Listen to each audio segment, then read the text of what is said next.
Hey everybody, it's me, Eric Conley, Garrett County 4-H Youth Development Agent, and I am on the ground. It's been a minute since I've done one of these, but I just happened to be out and was on a beautiful road in Lincoln County and saw a plant that I thought this is a perfect opportunity to lay down next to this plant and talk a little bit about it. I'd started doing these during the pandemic. Obviously, we have moved into kind of, I guess, a different phase of COVID-19, and still wanted to continue to do these because I think there's a lot of merit in being able to see some of the really cool plants that we have in Kentucky. So I hope that you all enjoy this. Welcome to spring in Kentucky.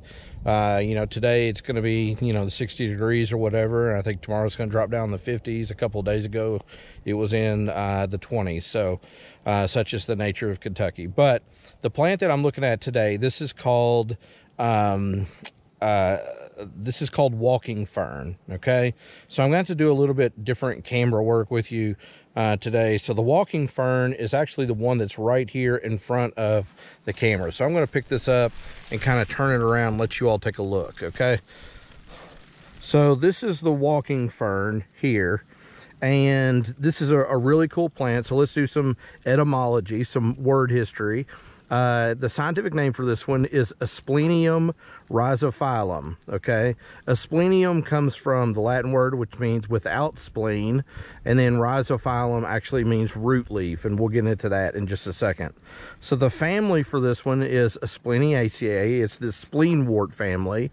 A couple of identifying features about it: it has this blade, which is an entire blade. It doesn't really have any teeth on it. It's unlobed, of course, but it does have this cordate, or what we would call heart-shaped base to it. Okay, it has on the base of, or on the bottom of each of these, you'll see these brown pieces here, and these are called sori, and S-O-R-I.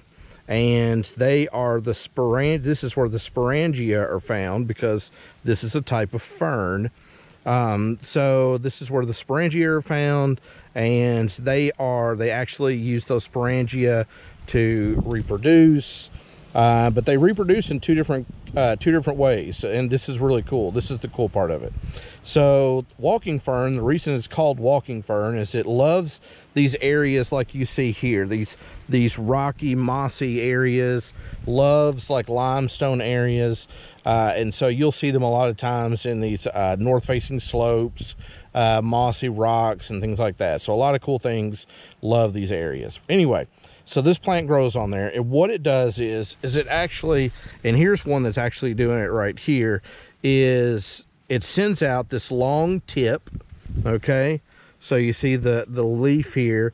As we follow that all the way down, we see that right here at the tip, you can see that it's starting to form roots.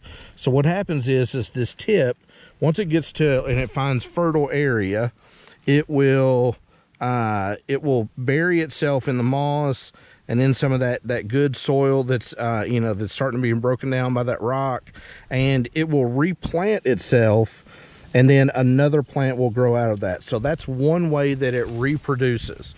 The other way, obviously, is through the sori and the sporangia, and I can get into haploids and diploids and all of that kind of stuff, but I'm not going to get too deep into that. But it's a really just kind of cool plant. It's very common in Kentucky, so you can find it, like I said, north-facing slopes, mossy rocks, generally, or maybe mossy cliff lines. The bluegrass area is a really good place to see it, but you can see it in a variety of different places. So, but anyway, just thought I wanted to stop and talk a little bit about this particular plant. Does it have any medicinal or historical uses or anything like that? No medicinal uses. Historically, though, the family, the spleenwort family, was actually thought to,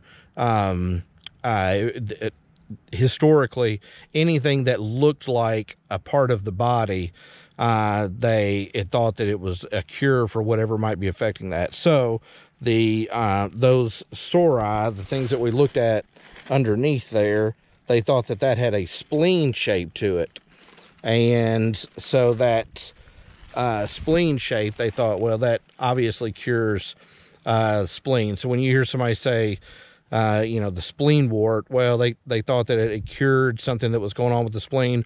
Wart, W-O-R-T, not W-A-R-T, but W-O-R-T is just an old word for an herbaceous plant or a non-woody plant. So when you see something called something wart, it just means that that is an herbaceous plant of some kind. So anyway, I'm going to take a few photographs here of it, try to get some close-ups of different things, but I hope that you all continue to enjoy these. I hope I have the chance to get out and see a few more things this spring and summer. And but if you all ever have any questions, please feel free to reach out to me. My email address is eric, eric.comley, C-O-M-L-E-Y @uky.edu, or you can follow us on the Gary County 4-H Facebook page. But anyway, thank you all so much, and I'll keep looking out here and see if I find anything else. This is On the Ground with Eric Comley. Thank you.